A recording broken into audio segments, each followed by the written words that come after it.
आं दुलाराय बाथौ गौथुमनि गाहाय नेहाथारि जानानै जोंनि जिल्लाफोरनि सिमांनि खुलुमनायखौ जासिहरबाय। गिबियावनो जा जोंनि रुंसारि बुदावला दैमारिनि बान्द्रा आसार खुंनाय हाबाफारियाव नुजाफैनो थाखाय 27 डिसेम्बर हरिसिंगा बालिसिता गामियाव आं गासै जिल्लाफोरनि बाथौआरि बिथांमोनखौनो खावलायहरदों।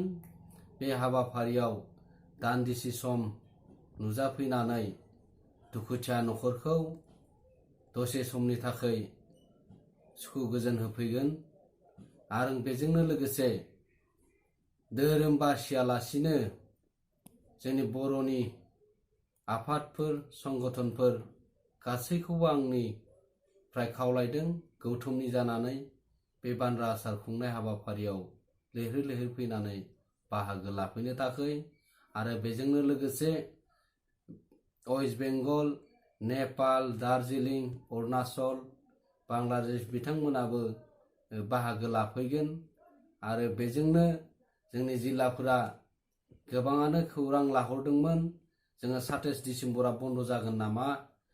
बेयो दिनै जोंनिसिम खौरां मोनफैनाय बायदिब्ला बे बन्दखौ उथायनानै लाबाय आरो बे बन्दखौ 30 डिसेम्बराव बिथांमोना लाफिनदों।